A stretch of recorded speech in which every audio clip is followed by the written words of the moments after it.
And just one more for the culture, for the one more for the Liverpool fans, one more for all the fans that are sitting there salty as hell. Yeah, one more for them. Yeah. Take your fucking L and shut the fuck up.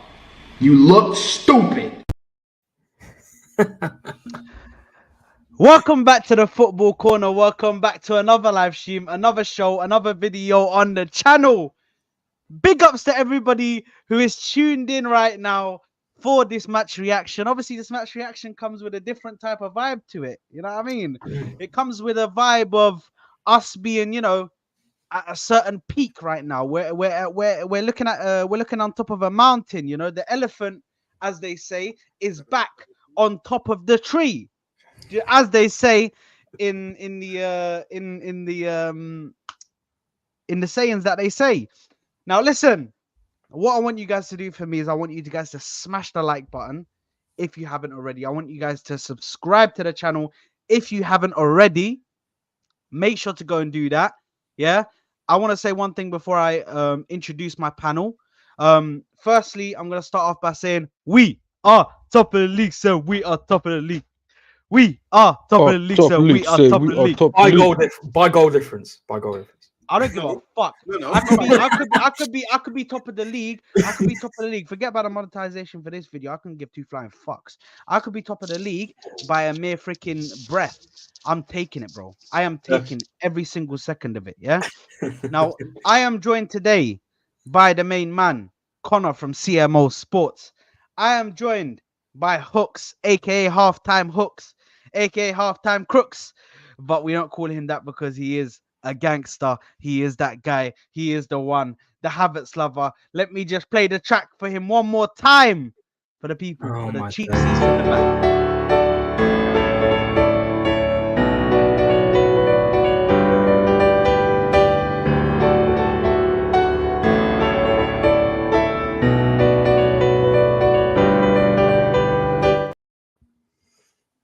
Hey, love to see it, mate. We love to see it. Listen, and I am also joined by T. The T stands for Turkish. Make sure to go and check them out on all their social media platforms, all of their channels as well. Listen, big ups to everybody who is tuned in. We are here to do the match reaction for the Brighton game. How you doing, fellas? How you lot feeling on this lovely afternoon? I'm buzzing, man. I'm buzzing. That was a big. Alhamdulillah, bro. We're saying after watching that amazing game on stream together, Saad, I feel even better. You know what I'm saying? Yeah. Big up Man United. I'm not gonna say that line because fuck that line. I'm not gonna sing that long, so I'm to say the United line. You know what I'm saying? But big up United anyway. 100. Yeah. Listen. They done their job. Yeah, they were required for one thing and one thing only, and that was to get Liverpool to drop points. They did that, so we're definitely happy about that. But I think, listen, let's focus on this game anyway. We need to do the match reaction for this game. Yesterday's performance, Hooks. Give me your. Now before that, go ahead. Man got an announcement, innit? It's great that it's great that a certain someone is here, innit? Great that certain someone is here. Well, he was right above me before we went to the full screen, yeah. So today I recorded my first ever video for my channel. Jeez. So Hey, big up. Mr. CMO. Listen. I'm looking to drop it, yeah, tomorrow, innit? So if possible, yeah. Could you just make me a little tiny border, yeah, that just has my socials on it and the logo on it. Yes, I'll do that. I'll do it for you, bro. And send that across to me with some wavy font, and then we can get this ball. Yes, yeah, I'll do it. I need to shout Dial because Dial's working on the intro video and no, I'll get it done for you. But if I have to go live without that, that's fine. I'll just increase. No, you'll go for it, man. I'll get it done for you tonight. Listen, guys, make sure to go look down in the chat. Oh my god, look in the chat, guys. In the chat right now is Hooks' channel link. Go and drop him a subscription, please. Go and subscribe to him. Right now. Go and No, but don't worry, man. The content is coming true. The content is coming true. But make sure to go and subscribe to him. Give him a subscription, man. Get him. Let's get him to 50 subscribers at least. I know there's not a lot of people in here right now. Obviously, there's 8 people. But listen, make sure to go and subscribe to his channel, man. Give him some subscribers, please. Right, the Hooks. game, yeah? Since you were talking, give me your thoughts on the game, my broski. So I'll be honest, yeah. I just think we dominated them for the whole game, if I'm being completely honest, man. Outside from a few occasions where they managed to break our press and it looked a bit oh wow. I'm taking over. All right. He didn't want to hear it.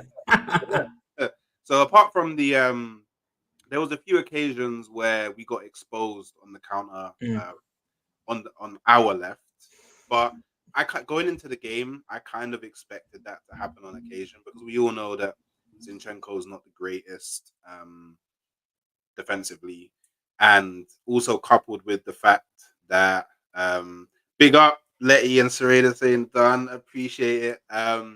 Also coupled with the fact that like I said on the preview, I wasn't too happy with Jesus being on the left. I don't think he's good on the left.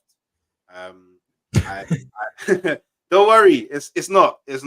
My first video is actually pre-game thoughts to the Bayern Arsenal. Oh, okay. So yeah. So aside from the left, I'm not feeling Jay. I don't know about everyone else, but I'm not feeling him on the left. I know he did with his bit of trickery win us the penalty, but I can't remember him really doing anything that stood out so much for me. My personal favorite on the left right now is Trossard, if I'm being completely honest. And you kind of saw what happened when he came on, and things kind of changed up a bit. And obviously, he got blessed by the Lord himself, Don Kai, for his goal. So yeah, I think that. I also feel like we didn't really come out of like maybe third gear. Like I don't feel like we really busted a gut to get this win. I don't think it was necessarily hard for us. I just think we played our game, and we eventually broke them down, and that's what it was. Glad to see Saka get a goal, even though it was a penalty. But by God damn, that penalty was composed. Yeah. That penalty was composed. Like he had that level of composure with that penalty, like it was September the 1st. not like we're in a title race. So I mean, I have to take my hat off to him. Like, do you know what? Yeah.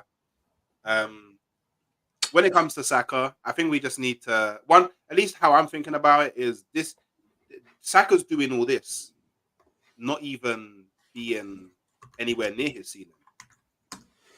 And he's doing a lot for not being near his ceiling. So imagine when he gets out of this bad form that he's in, this little rut that he's in. We got. There's going to be problems. Serious. Yeah, serious problems defensively. By the way, Saliba and Ben White, had an absolute masterclass. Well, what about Gabriel? Gabriel was on fire. Gabriel was on fire. Yeah, don't get me wrong. By me saying that, I'm not firing any shots at anybody else in it. But Saliba, literally, whenever the ball went over Ben White, he was always first to it. With the most composure as well. Like I'm seeing, man, he's got the ball. All right, quick stop. The guy slides past him, then he just goes, plays it on. Like he's effing amazing, man. I can't like it's like having it's like having a centre mid at centre back who's also a centre back that is also a centre. Like it's crazy. Like the everything about him is just he's so athletic. Like it's just crazy, isn't it? And then obviously I'll let others speak. I'm just gonna my final thing. Yeah, we all know it's coming. Yeah, man of the match. Yeah. My brother, Don Kai, I am officially, accepting, all apologies, You know the email for the Don Kai Hive. We're taking all apologies. That's people in the chat as well. I know there's a few people in the chat, yeah, they're not really feeling him either. Don't worry, I'm accepting all apologies. All apologies will be shared with Lord Don Kai himself as well. And maybe we'll get, at end of the season, we'll get an interview scheduled with him addressing all of the haters that didn't believe, yeah, and bigging up all the people like me who believed from the beginning. So yeah, great win, great 3 points. Professional display, and I do believe our result is what put the pressure on Liverpool. So there you are. Connor, give us your thoughts, my brother. Too much fraudulence for one stream. All right, now we dominated that game, man. I'm not gonna lie. I went for my prediction was 2-0. But I did go there and expecting, Brighton to be a bit more hands-on. Apart from possession, we dominated them, completely dominated them. Pretty much 10 out of 10s all over the pitch. Havertz did take a while to get into the game, especially the first half. But in the second half, he really did shine and he did come through. And wait, whoa! Here we go. That's not true. It is true. Where was he? Was he better in the first half or the second half? He was definitely better in there we go. But that's because in the second half he scored and he assisted. It's not even that. He just looked better in the second half. In the first half, I can remember. I would say 2 things. Yeah. So Jesus should have scored. I shouldn't have started with Havertz. I shouldn't have. No, Jesus should have scored the header. Jesus should have scored the header because that was a beautiful cross. Yeah. That was a beautiful cross. Should have scored the header. That's one. Yeah. And the second thing, when he did the little, because a lot of people say, oh, he doesn't pass the eye test, but he did that little fancy flick to Ødegaard, and Ødegaard, he just couldn't anticipate it, which I was like, oh, damn, Havertz could even do things that Ødegaard can't anticipate, but that should have been a goal as well. So just had to call out your. Right, Havertz was good. Havertz was good for both halves. All right, there we go. Thank you. There we go. That's out of the way. Nice one. I wasn't happy with. Well, I understood. I don't think Zinchenko and Jesus were in there because they deserved to be in there. I think they were in there for the Bayern game. We're resting Martinelli, and whether it's Tommy Ath or Kivior, whoever's playing there. I don't mind whether it's Martinelli, Trossard on the left. I don't care who it is on Tuesday because they're both as good as each other at the moment. And Kivior or Tommy Ath on the left back position. Don't mind me. Zinchenko couldn't get into the game. I'll go with negatives first because there was so little negatives. Zinchenko for me couldn't get into the game properly. Jorginho, and one of the last people you want to track back for you because he's so slow, was defending in the left back position at times. It just doesn't work. And I understand that Arteta is trying to facilitate him as much as he can. It's Zinchenko. I think he's 100% going in the summer. It wouldn't make sense to keep him in the summer. He just doesn't work. If you put him in the midfield, it would work a lot more because he has the freedom to do whatever he wants. But obviously, it's difficult because we've got such a good midfield at the moment. But for me, it just didn't work, man. And he weren't great. He was he wasn't great. The other three in the defense really stood out ahead of him.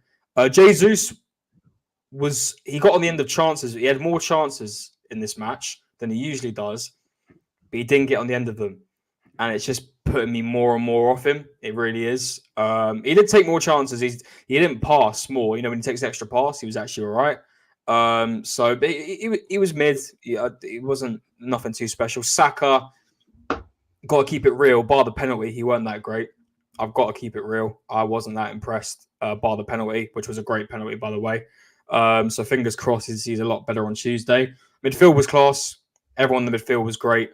Rice, I'm never going to say any more about this guy because best DM in the league. Don't care what anyone tells me. Best DM in the league. Relax. 100%. Best DM in the league. Reminded me, I had a question for you all, and I was going to pose it at the beginning. Pose it at the end. Let me just get through everybody's thoughts. Oh yeah, and then we can. Yeah, wrap up. Yeah, midfield was class. Jorginho, Ødegaard was really good. Yeah, wow. I actually said that. He was good. Rice was fantastic. I don't care about Rodri and all that. He's the best DM in the league. I don't care. Gabriel Saliba on form. I shat myself when Gabriel looked like he got injured. I absolutely shat myself because I thought, what Arsenal luck would that be? He gets injured before the Bayern Munich game, but fingers crossed. I think he's all right. Ben White was fantastic. He was so good. I don't know whether it's the fact that he's going back to his old club.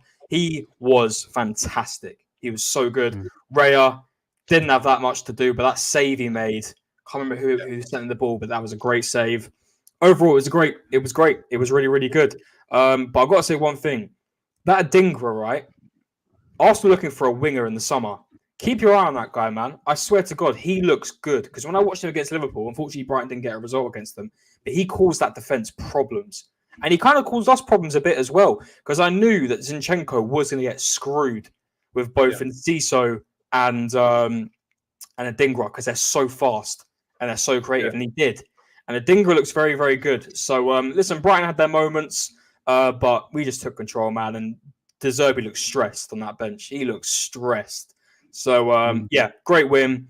And it couldn't even be more better to take into a Champions League quarterfinal, especially after today as well, today's results. So, let's keep going, man. 7 more finals in the league. I generally, we'll get into that obviously later, but I generally think we got this, man. I generally do think that. But buzzing about it, and we move Tuesday. Yeah. T, give me your thoughts, man. Give me your thoughts. I'm not sure if Dayo is back yet, but give me your thoughts, T.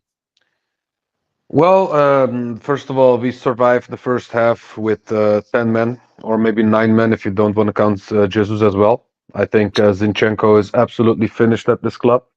I think I do not. I said it before, and I'll say it again. I do not want to see this guy wear an Arsenal shirt ever again in my life. Okay. But apart from that, the first half was a little bit shaky. They had their moments, just like Connor said, but that's just because we had a dead left side. Dunk realized that after one through ball to the right, he realized, okay, this is the way we need to play. And after that, 2, 3 long balls to the right continued after what Dunk did. You know what I'm saying? So we survived that onslaught, quote unquote, like if you may. I think Gabriel deserves a lot more credit. You guys talked about Saliba and Ben White, the right side being really good, but I think Gabriel playing on his own on the left side deserves a lot more credit, in my opinion. Because the amount of times Zinchenko was out of position, the amount of times our left side was just open, it's just disgusting. And Sheffield just scored 2-2. Did they? Yeah. Zeriwar. Zeriwar, Chelsea. Anyway, but yesterday, amazing performance. 3-0 at the Amex. When was the last time you heard that? That an away side went to the Amex, got a 3-0 and went home. 2 clean sheets against De Zerbi. Trossard got his revenge match. Hold that. What can I say more, man? Yesterday was really good. There are a few players that I want to mention. Havertz, man of the match, assist and a goal, amazingly done. Again, this was your best match, and you keep improving. So big up to him for that. But there's one thing I will admit, and I will say, because I'm not gonna guess up an assist that was set up by the person that scored the goal. No, because Trossard is the person that won. No. Listen, Trossard was the person that won the ball back. Havertz took it from him, and then he passed it to Trossard. Okay. No, Trossard but it was okay. But T, where I have to stop you there is it was still, you have to give Havertz his props because that's quick thinking, bro. To be able to get that off quickly. Sure, but what Trossard has done was better than what Kai Havertz has done, because Trossard won the ball back when the opposition player didn't expect it, and when he got the ball back, Trossard passed the ball forward. Big ups to Havertz passed the ball forward. Big ups to Havertz for that. But that was all. That was all Trossard. That's all the credit goes to Trossard, in my opinion. Trossard came into the game, showed why we needed gunman, because I said at the preview, we need a gunman, because I don't see us having a real gunman up front with Jesus, Havertz, and Saka up front. We missed that one player. Scored what? How many goals in his last 9 games? Okay, no, but listen, stop interrupting me and let me just finish what I say. Havertz is not a gunman. Havertz is not a guy who is in front of goal and shoots the ball in front of the goal 9 out of 10 times. Okay, so he's a centre forward. That's what I call him. He's a more centre forward. He is a facilitator. He is the glue up front that connects everyone else. Okay, but he is not that gunman who's up front and puts the ball in the back of the net every time. You know what I'm saying? He's just not that guy. And that's why I called for a Trossard, because He didn't score any goals. Jesus is not that guy either. You know what I'm saying? So that's why I was like, okay, we need a pure gunman up front, just to finish off chances, and not chances like what Havertz scores all the time, because he scores goals as a player who is at the right place at the right time, or he scores headers, but he is not that guy who just controls the ball at the 16-yard and then bangs it into the back of the net. He's not that guy, though. You know what I'm saying? And Trossard is. And the reason why I say that is immediately when Trossard went into the game, the first thing he did was dribble the ball from almost the half, run forward, and instead of passing the ball to Havertz, he shot the ball outside the box. You know what I'm saying? He was just on it. He was like, okay, I want this. I need this goal, and I will get this goal. And after that, the goal, bro, cleanest goal of the night. The way he just dummied them first before he shot the ball is amazing. I really rate that from Trossard, and that's why I feel like he's our best finisher at this club. And he did it against his old side. I just wish that we did this sooner, because, like I said, we played with 10 men or with 9 men when we played with Zinchenko and Jesus. Apart from the penalty, Jesus did nothing for me. And Zinchenko is the same. Jorginho looked a little bit sluggish at the beginning, but he picked up his pace and had got an amazing assist as well, which is also amazingly done by Ødegaard as well. Good through ball from him. But yeah, man, it's easy. It's easy as that. But I'm not gonna stay at this game, and I'm not gonna celebrate this game like, oh, we beat a hard side at their home. No, it's one game at a time. Now we look at Bayern München. Screw Brighton. Screw the Zerbi. You know what I'm saying? Screw Seagulls. Screw their pebble beaches. Okay. No one wants to be at their pebble beaches. Okay. Now we look at Bayern München, and that's it for me. I think in the next game we'll let only Trossard play. Everybody else can sit on the bench. Mhm. There you go. So Yeah. so Okay. Titan- But okay. Let me react to this. Okay. With the way you guys are talking about Havertz, we shouldn't buy any player at all. Let's make Havertz the coach. Let's make Havertz the striker. Let's make Havertz the goalkeeper. Let's make Havertz the CDM. Let's make Havertz the number 10. You know what I'm saying? Why can't I compliment my player without you guys being on my case? You know what I'm saying? You guys are the Havertz Defense League, the biggest Havertz glazers. I can say what I want about Trossard, and it would still be not as half of what you guys say about Havertz. So hold that. But there's a difference. There you are. There's a difference, because when I big up Havertz, I'm not bigging up Havertz at the detriment of another player. But when you're bigging up Trossard, you're bigging him up and putting down Havertz. For example, he's not a gunman. But where was this gunman Trossard against Man City when he had the chance to win us the game? Wallahi, Ash, you might as well come in, bro. Click the link, bro. Wallahi, please come. Please come. Okay, Wallahi. where was this gunman? Okay, where was this gunman Havertz for 90 minutes against City? Then, huh? He played 90 minutes. He was there. He was the space invader. No. Okay, I was not gonna roast Havertz.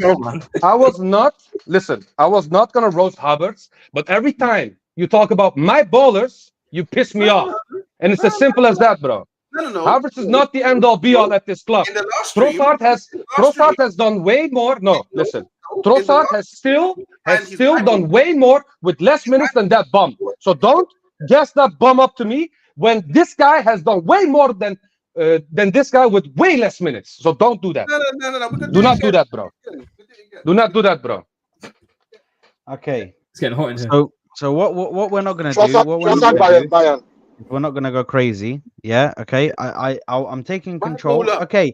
That's My fine. baller. You got the Trossard. You got the Trossard. My You got the baller. Trossard thing. Yeah. Listen. I'm gonna say this right now. Yeah, I'm taking control now of this stream, because this stream went left. I don't know what's going on, bro. Who just joined into the chat? Oh, look at this Ash guy, bro. Wallahi. Look at this guy. Wallahi. Fresh trim. He's got a fresh trim. He pulled up in the away kit. Yeah, it's the Eid trim, bro. Bro, It's the Eid. Bro, you need to start liking this kit. Every time we've won this kit, we've smashed teams away from home. Listen, Bournemouth, listen. All I'm Brighton, saying, West Ham, Burnley. I'm gonna have to Sheffield. get that. I'm gonna have to get that kit, bro, because I made the deal with or it's a bet, but it's not really a money bet, to be honest. With Hooks anyway, about the if he scores more than 15 GA or if he gets more than 15 GA, then I have to get that kit with Havertz on the back in it. So 15J in the crazy. PL only or overall? I think it's in PL only, bro. It's PL only. Okay. Um, Okay. but He's one away. yeah, I know. At the time, it didn't look it didn't look feasible, bro. Now it is, obviously. Anyway, I want to go to Oh, and one more thing as well before I let you go on. This guy, yeah, this Hooks guy is the biggest fraud, yeah. This guy, oh, I praise Havertz without being a detriment of the other players. Meanwhile, this guy in the chat, the gunman who missed his chance against Manchester Yeah, City. you. Oh yeah, You nice did one, mock guy. Nice Jesus. one, bro. Nice one, man. Yeah, no, Yeah, this because guy, bro. Wallahi. This guy, you wouldn't have is the type of guy who buys a new toy and forget about his other toys. You know what I'm saying? no, Bought the because other toys. The new toy, oh, that's my favorite, bro.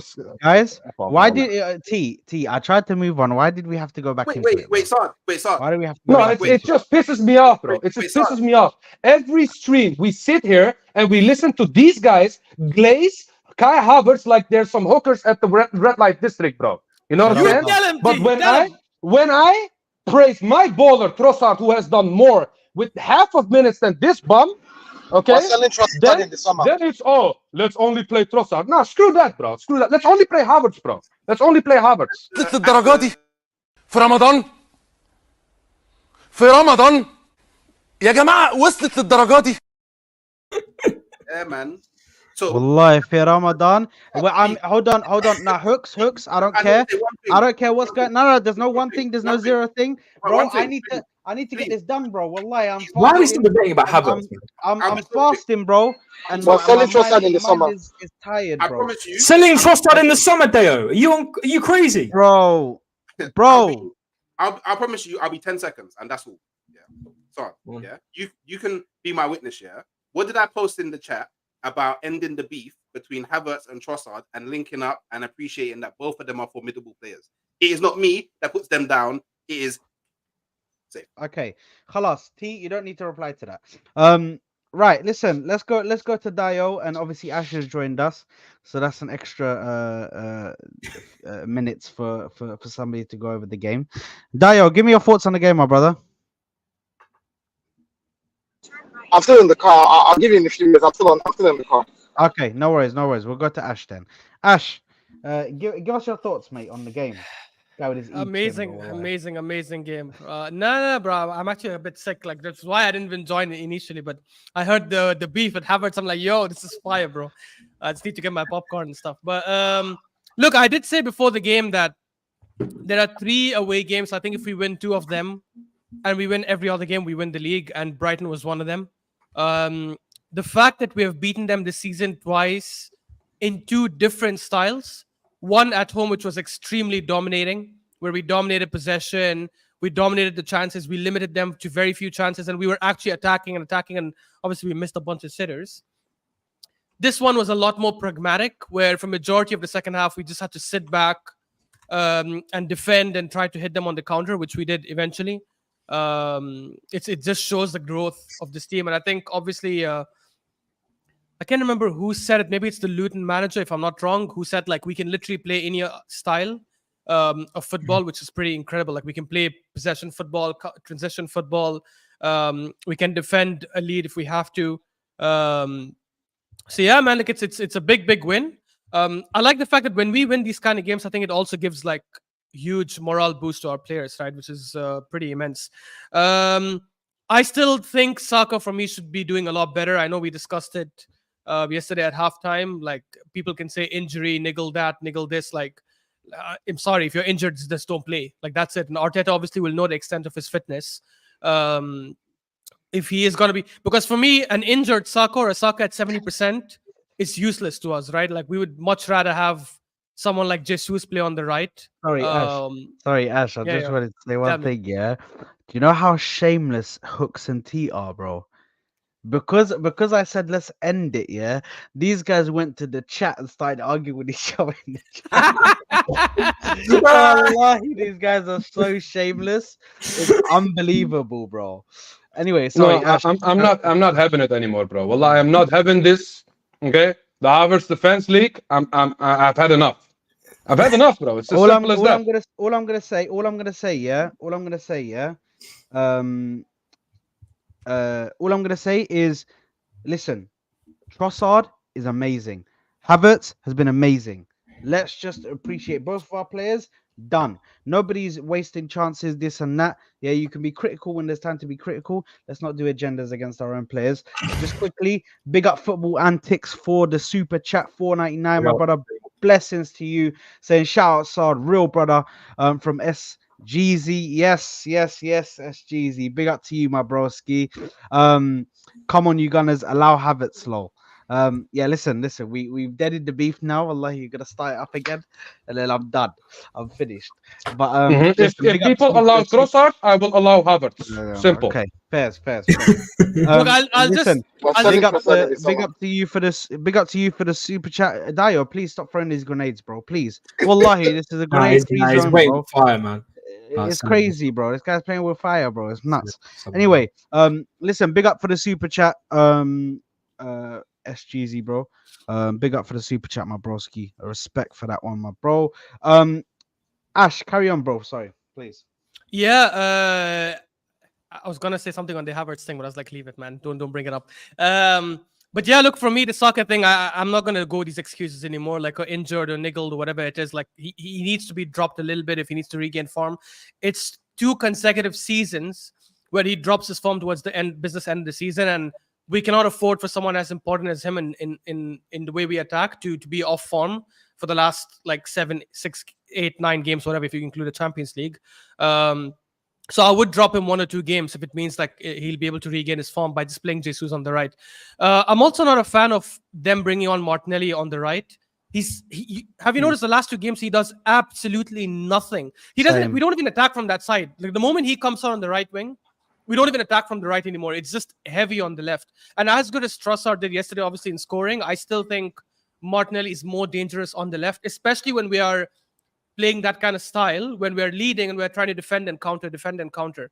So I feel we need to make sure we stop playing him on the right and start playing him on the left. I do want to see him start against Bayern, so I'm hoping that now he's come off the bench the last 3 games, he needs to be starting. But yeah, man, big important game. Havertz as well, very good goal. I was disappointed to not see Partey start, but Jorginho did really well. Obviously got a very good assist. And another very good performance by Odegaard. So yeah, man, look, we're playing well. Obviously, this result that happened today kind of helped us. We're top of the league, 7 games left. I don't think we'll win all 7, but I think if we drop points in 1 game and win all the rest, I do think we'll win the league. So we just have to keep that momentum going right now. Nah, fair enough. I don't know if Dayo's back yet. I think he might still be in the car, but I guess I'll go because he hasn't spoken yet. So yeah, let me just quickly give my roundup of the game. Listen, we started off as we normally do anyway, where we're pretty dominant, trying to get our passes through, trying to do our thing basically. And listen, we were missing chances left, right, and center in that first half. We got the penalty, which was 100% Stonewall penalty. I know Mo was doing some fraudulence yesterday, and we had to stop him real quick in his tracks because it was massively fraudulent what he was trying to do. And I was trying to say it wasn't a penalty, but we got our penalty, and Saka slots it in left, bottom left corner. Amazing penalty, adds on to his G&A for the season. All good. We love to see it. Now, when it comes to the second half we came out and just started to suffocate them, bro. We just started to play our game. Do you know what I'm saying? We just started to play our game. We took control of it, and we said, no.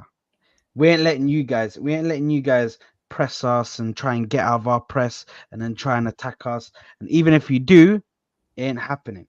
You ain't scoring. Yeah. David Raya putting off amazing save from, I think it was Enciso, Enciso who shot the ball, and that looked like it was going top bins, and David Raya put an amazing save off. Yeah, defense, Ben White on that right side was amazing. Defensively, I think he was brilliant. Saliba, out of Saliba and Gabriel, I think Saliba was the better centre back out of the two on the day, but Gabriel was still very good. I think Saliba was just better. That's where we are at this point. Zinchenko, the less that I got this guy, the better. He's just a defensive liability, and if you want to keep him, fairs, but play him in the midfield. Don't be playing him in the left back position anymore. That position is for somebody else. When it comes to the midfield, Declan Rice, Jorginho on smoke.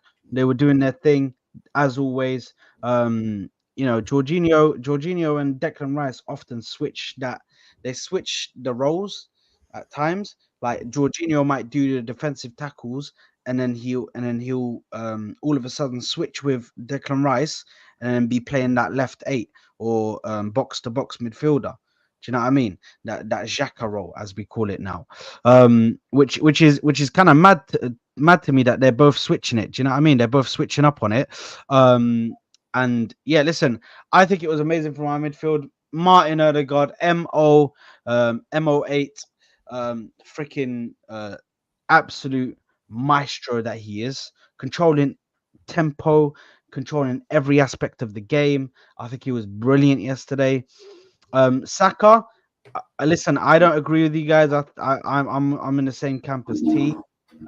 I do think he's I do think he's injured, and I agree that he shouldn't be played then.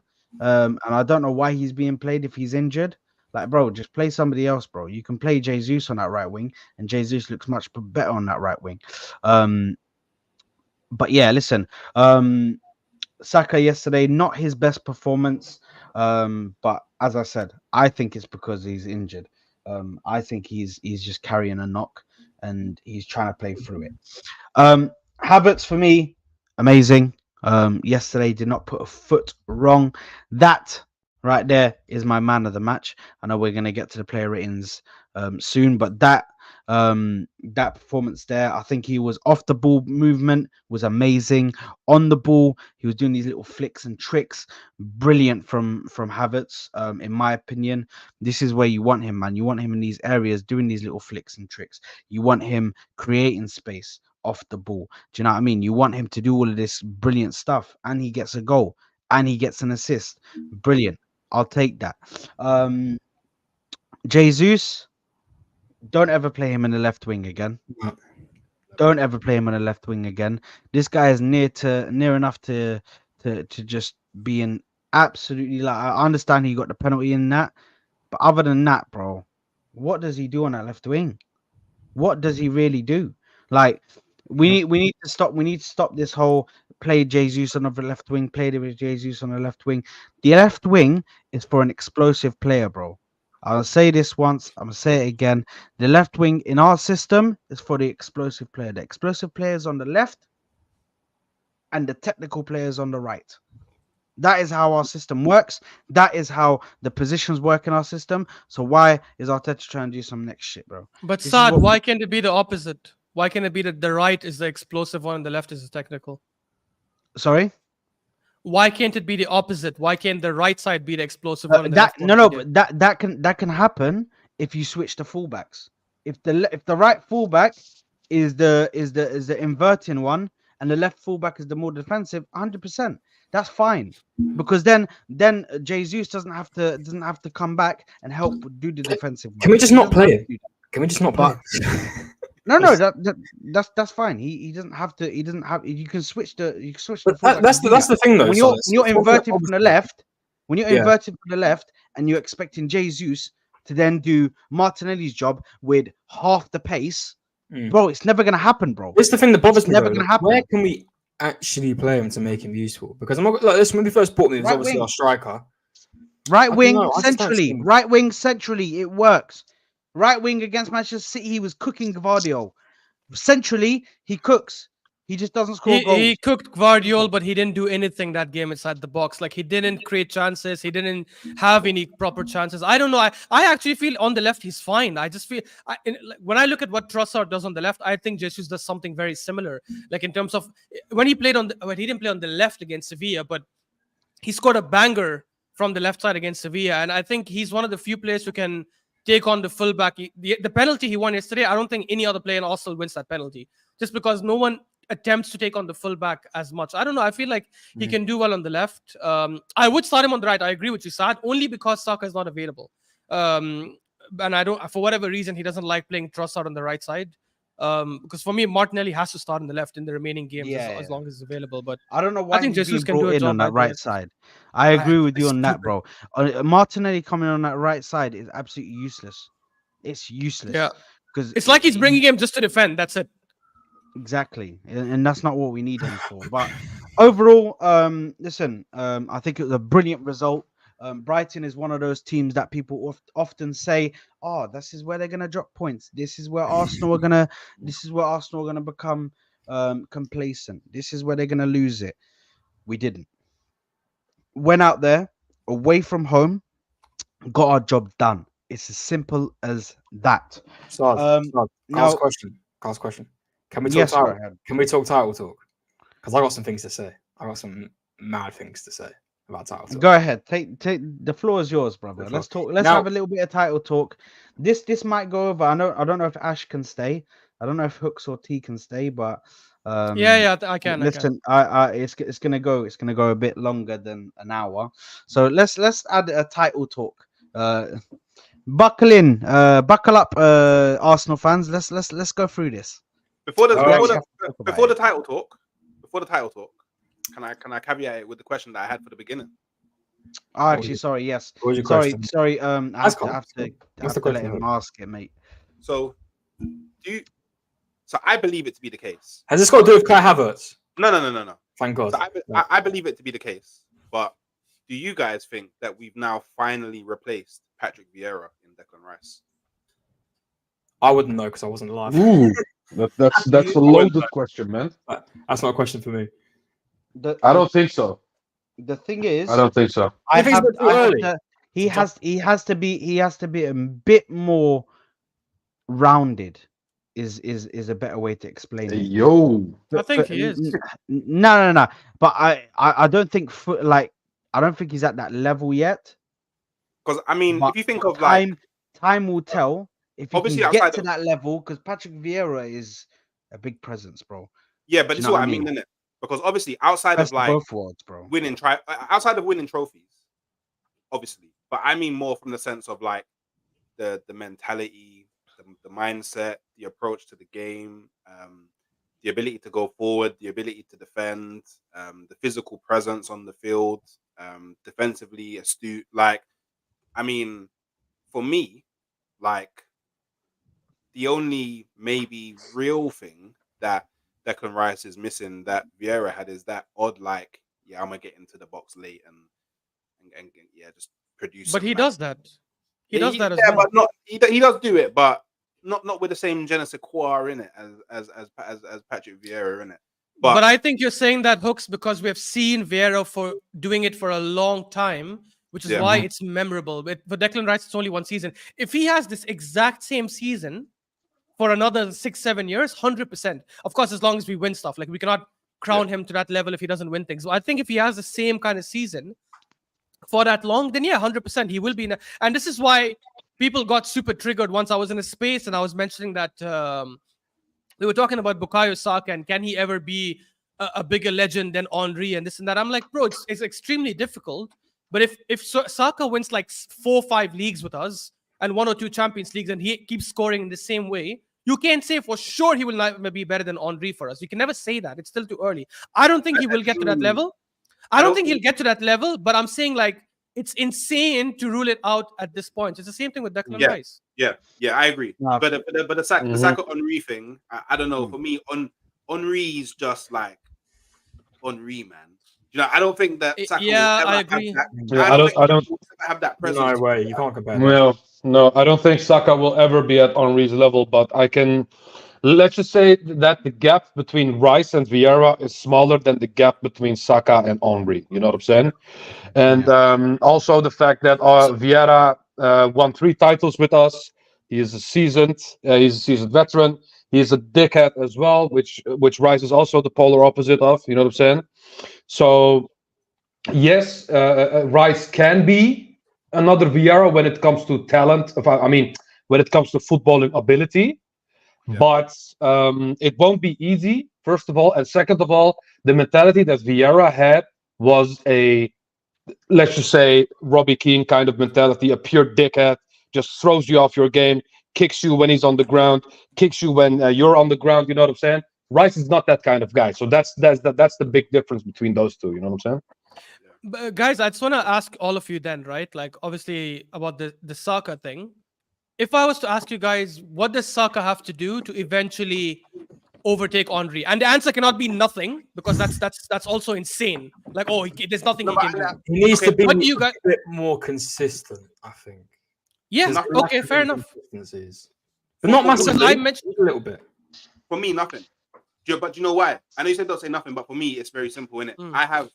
I have an emotional attachment to Henry. I don't have that same emotional attachment to Saka. Like, I watched Henry as a kid. No, but it's different because I watched. That's the Henry. thing with me, though. Yeah, that's the thing with me, because I'm the same age as him, but he's 1 year older than me. So I'm like, I want him to like be Arsenal's guy, you know? Yeah. So I'm not saying that he can't be Arsenal or Arsenal's guy or get to those levels. But what I'm saying is, for me, like, I grew up with Henry being the guy. Like I looked up to Henry. Like, there's an emotional attachment that I don't think that I will ever have with Saka. And I think partly that's due to my age. So I'm a lot older than Saka. So I don't think that I could ever really look up to Saka in the same way, if that makes sense. Yeah, but Hooks, in that case, you're talking about the emotional attachment. That part I agree with. For me as well, Saka can never replace Henry just because of that connection you have with him, that vavavoom, that entertainment aspect, which I don't think Saka will ever give us because it's not in his repertoire. But I'm saying, if we are to speak logically, for example, I think Messi's the GOAT, right? Now, purely as a footballer. Okay, so for me, because for me, right, if he wins like 3-4 Premier Leagues with us, and wins 1 or 2 Champions Leagues where he's the main guy, and he's, as Connor mentioned, consistently produces, like, let's say 30 GNA for his 6-7 seasons. I think we cannot say he will never be in that convo. I think that already puts him there. Yeah, I don't think he'll do it. But for him to be in the convo, for me, from a footballing perspective, I think he would need to. Well, I say lead. It's kind of hard for me to say lead because of the way that we operate, right? But definitely be one of the key members in us winning multiple Premier Leagues. And then if he just wins us a Champions League, I think that's already getting him pretty close, because Henry was never able to do that for us. So I don't think he needs to win 2. I think 1 would just be enough. Then for him to, I would say, win, which would be extremely hard, but win either a World Cup or a Euros with England being one of the key, like, players, which he probably don't care about that. No, but I know you don't care, but I mean, to get to, like, Henry was doing it at national level. International level as well. So that's for me, for him to get, or from a footballing perspective, for him to get to that's what he's got to do, in my opinion. And also to point that out as well, Ashraf, I think Henry at this moment in time has so much in his resume, bro, that it's almost impossible for a player like Saka, who is a pure winger, to break his record. You know what I'm saying? The only player that I see him being surpassed or maybe tied with is is unironically, it's Kylian Mbappe, bro. If Kylian Mbappe joined us today and he switched between left wing and striker, just like how Henry did, you know what I'm saying? Then we would have a candidate who could break those records that Henry has. But I don't think Saka is the one that could do that, man, because he is not that type of player. Don't hate me for saying this. I think Kylian Mbappe is gonna retire as a bigger legend than Henry. I genuinely do. I think now he's moved clubs. I don't think that's. Yeah. How much did Henry win in terms of trophies? Because he won. Sorry. Well, Henry won the. He won the World Cup He won 6 times top goal scorer, 8 times He won footballer the of the year, Euros. 2 He won times the player of Euros. the year, 1 time Euro, 1 time Champions League, 2 time champion, 1 time FIBA World Cup winner, 2 times Spanish champion, 1 time French champion, 1 UEFA Cup winner, 3 FA Cups, 2 Spanish Cups. No, I mean 2 Spanish Super Cups, 1 Spanish Cup, and the 2 Confederations Cup with France. Right, Ash, you ain't getting there. Sorry about that. No. Guys, he doesn't need to win that many to surpass him. No, but From an if you international sit legacy, there- from an international legacy, I think he's already surpassed him. It's just from the club perspective. The moment he joins Madrid, because I think he will join Madrid this summer. If That's he wins crazy, 2 or man. 3 Champions Has League and he Mbappe, does Mbappe crazy won a World numbers, Cup? Has yes, Mbappe won? of course He he won. has. Yes, Yes. he has. Yeah, he did. Oh, yeah, he did. Okay, yeah, he did. Mhm. Okay, yeah. Wow. Yeah, Why bro. did- Dayo tried No, coming with that. no. I was just asking. Not only, Just wait, smoke. Dayo, let me tell you this. Bro, Not only has he won it. He Mbappe- won it. Ash, I He was won that genuinely. argument so Ash, bad, I bro. was genuine. No, I didn't Dayo, want to- let I me would listen. yeah, Ash, hold on. I hear you. I One was sec, Dayo. genuinely Not only, asking.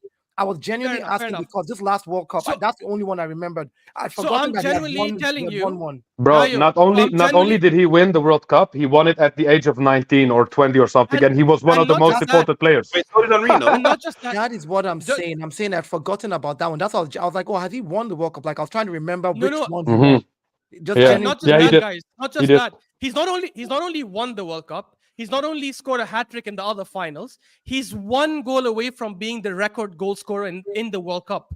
Imagine from just 2 World Cups, which is mental to think about. crazy. It's mental Mhm. to think It's about. crazy. But anyway, listen. I wanna go back to Connor's thing because I wanna give it an appropriate time for us to speak about it. So I want to do the title talk. As you guys know, all of you are watching. Manchester United drew with Liverpool today, meaning we go top of the league on goal difference with plus 9 difference. We are on the same point, 71 points, both of us, but we are ahead by goal difference. Guys, obviously Connor brought this up, so I'll give him the floor first. Connor, give us your thoughts, my broski. This season, something feels different. Don't know what it is. The dominance is mad. We all know that when we were at this point last season, we were having ridiculous results. We were having what we had in late December now. You know, we hadn't just December just gone, you know, West Ham, all these games, we were in and out, right? In and out performances, Aston Villa. We had that now. The fact we've been on this run, this calendar year, 2024, all those games unbeaten, 4 goals conceded. This is a title-winning form, 100%. Yeah. And I'm going to say it here right now, and even my Liverpool mates who are cocky as anything, and I hate Liverpool fans more than anything, right? Especially in recent times. They've even said you can't be having games like that against Man United and expect to win the league. Liverpool aren't going to win the league title. It's going to be between us and Manchester City. I think Liverpool are going to drop points, whatever game it is coming forward. They just seem so easily enough to drop points. With Arsenal, if we keep our fully fit team, which I touch wood, I do think we can, I genuinely believe this title could be ours now. Because the form's different. You know, the football's different. I think the one thing that bothers me is that we know that we can have inconsistencies, but the fact that in this 2024, we're not showing it. And that's the thing that's making me think, right, we were doing this last season where we were showing inconsistencies. We've got a goalkeeper that I can trust more. Sorry, Ramsdale. I can trust more. We've got our perfect centre-back pairing that just click like no tomorrow. Brick wall. Our fullbacks are doing the job. Declan Rice. Now, as much as obviously Jorginho isn't ideal, he's working very well and he fits very well in that free pairing with Odegaard. Yeah. And when you have Martinelli or Trossard on form, Saka on form, and dare I say it, Kai Havertz on form, it's a good team. And it's a really good team. And the only team I see stopping us in terms of, apart from ourselves, if we ourselves drop points, is Manchester City. I do think Liverpool are going to drop points again. There's something wrong with their team, man. I watched them today, and the amount of chances they were missing, it was ridiculous. Darwin Núñez, shocker, should have put one in the back of the net. Luis Diaz was shocking today, even though he did get the goal. Yes, fair enough, but he still was very shocking today. There's inconsistencies in their game, man. And I think it's the fact that they've been going with so long for Jurgen Klopp, people have just figured them out at this point. And listen, I'm not going to bypass the bypass. They're first, 71 points. They're matching with us. But I see more positives and better play of football through Arsenal than I do with Liverpool. And that's not a bias thing. I just see that. I personally do, and I can't believe I'm doing this to myself, because if we lose this, I swear to God, it is going to be worse than last season. And I mean, it's going to be worse. Why has he got to do this to me, man? It's going to be worse than last season. It generally is, because I know we were clear for a long period of time in the league, but this season and the fact it's so close and the form we're on, it's going to suck so much if we drop it. It's really going to hurt. So say the statement then. Say the statement. Go on, say brother. You're on Saad's full line. screen. Go and say the statement, man. Say Saad's line. I believe. Say Saad's line. I think we're going to win the league this season. And we're not going to win the Champions League. Relax. No. I believe in my. I believe that Mikel Arteta is going to win Arsenal the Premier League this season. Way, there you go. Something's Nice different, one. man. Something's Nice different. one. Something's different. Yeah. But I'll- if we drop it I had to turn and on we my get camera for that. inconsistent, I'm coming. Pause. I'm going for Arteta. I swear to God. No, man. Why? Players, we better not drop this form. Connor, let me just say this to you. The only reason you will be allowed to go after Arteta is if the team loses 3-4 games on the bounce because they just decapitulated. If this team goes on and wins every game till the end of the season, and the other teams do the same thing and catch up on goals difference, and we lose by a point, Yeah, or we that's lose fair by goal enough. difference, That's fair enough. You That's can't. fair enough. Look, let me say this right. I really honestly, I'm tired of hearing us Arsenal fans criticize Arteta the way we criticize him. This guy has proved to us this season on every level, in every game, because what we do now is we're doing what the media is doing to Arsenal. When Arsenal wins a game, they have nothing to pick on. They'll pick on the celebration. When Arsenal wins a game, they have nothing to pick on. They'll pick on the way they were walking into the tunnel. We, the fans, are now doing the same thing. The team goes out there and scores 3 against Brighton at the Amex. A team that was like a bogey team to us the last season. We know how hard it was. And hadn't been beaten on their ground since August. We go in there and pump them with 3-0 and come out. And all we want to do as Arsenal fans, is pick out what we did not do well again. I'm like, look, at this latter stage of the season, where the 6, 7, 8 games left, I don't care anymore.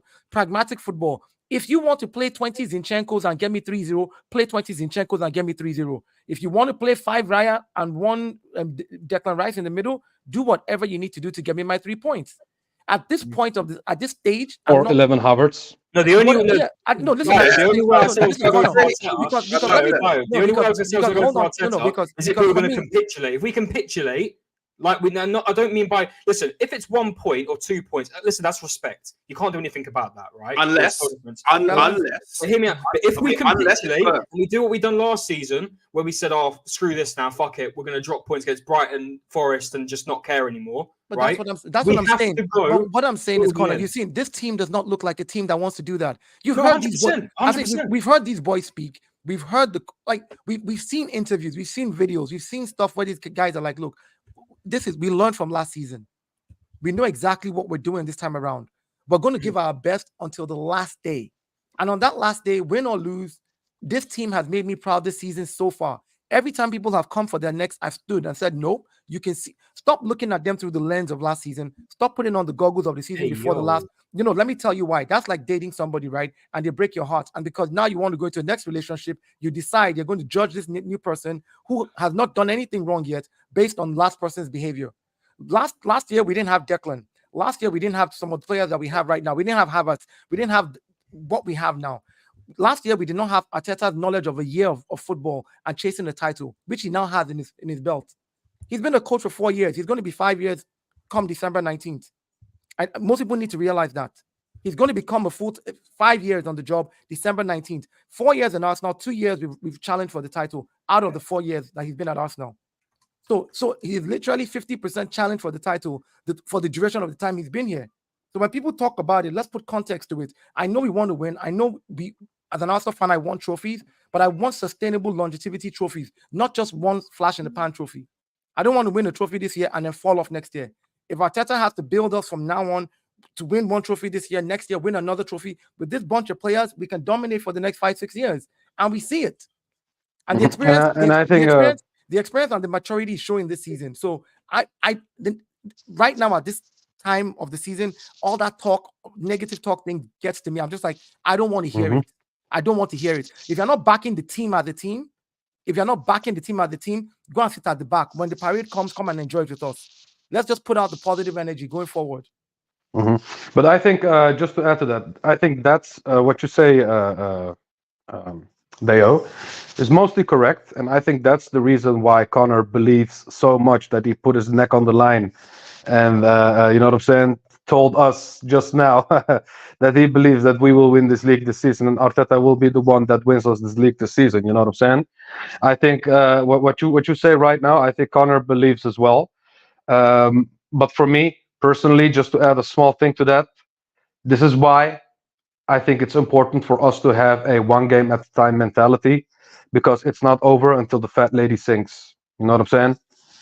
And slip-ups can happen. Slip-ups can happen to the weirdest teams. Slip-ups can happen to the smallest teams. You know what I'm saying? And we still need to go to Old Trafford. We still need to go to Shide Hart Lane. You know what I'm saying? These things still need to happen. We still have a few hurdles ahead of us. Yes, we can banter United about how bad they are, but today they drew against Liverpool at their own house. You know what I'm saying? And everyone, 90% of football YouTube, predicted a Liverpool win, because if you look at their current form and United's current form, it should have been Liverpool's W all day, but it didn't happen. You know what I'm saying? So that's why for me it's important to not be gassed too early and say and live with the one game at a time mentality. You know what I'm saying? That's how I look at the situation. But yes, I think I do agree with Connor in the fact that yes, if we don't win it this season, it could potentially be worse than last season. Because this season we've shown the maturity. This season we've learned from last year, and we've not made the same mistakes as what we made last year. Apart from that little slip up against Fulham and West Ham, we didn't have any big slip up whatsoever. You know what I'm saying? So yes, we've shown that we improved from last year, and if it was so close last year, then we can win it this year if we improved on those small things that we slipped up again by last year. You know what I'm saying? So yes, I think it would be a bigger disappointment if we don't win it this year, because I believe as well that this squad has the quality. I think they have now enough experience to go over the line, bro. Yeah, no. And if they don't do it, it could be considered as a failure. Are you gonna say it though, T? Are you gonna say Saul's line? No, I'm not gonna be peer pressured into saying these things. but do you believe we'll win the league? It's a yes or no question.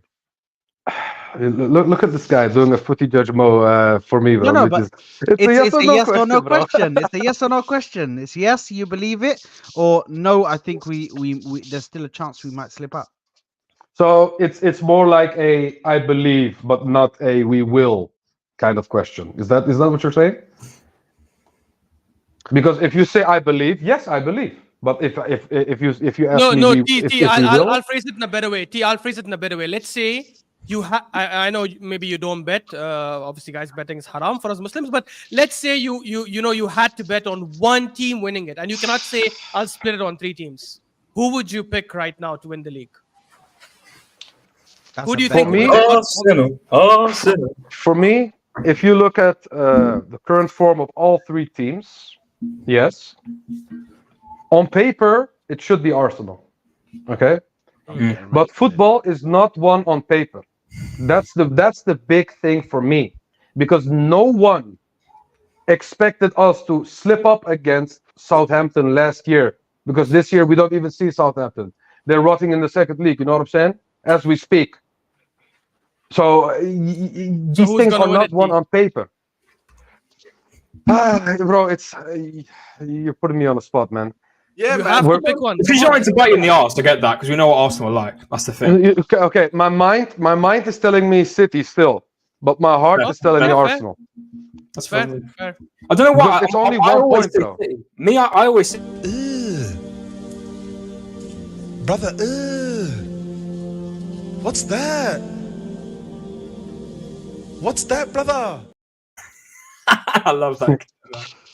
Bro, you know, I understand it, man, because we've look at last season. I don't blame you. I don't know why I'm like also this. the context. There's also context, Connor. There's also context. City I'll tell you have this. the easiest run. We have the hardest run still. You know what I'm saying? That's the difference. By one If we had City's run, bro, I would be here with chest to say, we will win this league, bro. No worries. City still have Tottenham. Yeah, City still have these teams that they can drop points in. Yeah. Okay, what is these teams? What is these teams? Name them. I'll name them. I'll let name them. the team Go for ahead, you. Sad. Show us the Let spreadsheet. me Show us the just spreadsheet. name him. I'll show you the spreadsheet. Yes, please. Can you bring it up? Can you bring it up? Ash, you need to bring it up so we can keep tabs on who got the right result and who. Okay, flopped fine, right now. fine. Yeah? But I wanna also share say screen. I've added like another column of the actual results. Just so we can. There track you that are. too. There you are. Yeah, Look at this guy, bro. You know what? Because because we you gotta- said that we were gonna track it, so we're gonna come back to it at the end of the season and see if we actually got it right. Yeah. And, Okay, so I've just filled these myself right now because obviously I got the Crystal Palace one wrong. Otherwise, I've got everything else correct. I've got City draw. I've got Luton win, Brighton win. I've got Liverpool's results correct as well, and I've got City's results correct except for the Palace thing. Now I went with the assumption that okay, you know what? I'm going to change my things a little bit. I think City could drop points away to Brighton.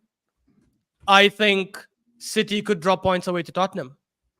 And if they do drop points in these two games, I also think I still think Liverpool will drop points in 4 games. That doesn't. you actually didn't say you didn't say they drop points in Tottenham.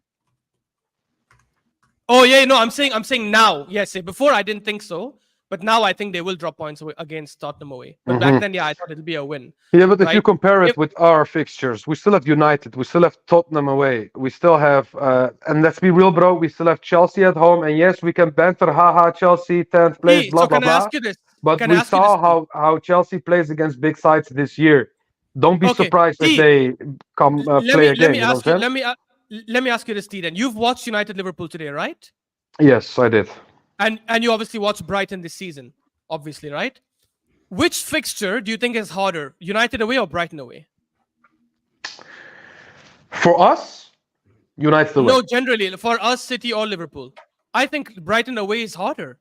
I genuinely think the way City United were playing today, honestly, it's a bigger disgrace on Liverpool not winning it versus United getting a point. Because the number of times there was an attack and Casemiro and Rashford and Bruno all are jogging back, that doesn't happen with our team. And that's why I'm thinking, how the hell did these guys not penalize them? Not to mention Diaz missed a sitter, not to mention Salah missed a sitter. Obviously, like I think Brighton away is harder, which is why I think it's very level. Right? Because we both have Tottenham away.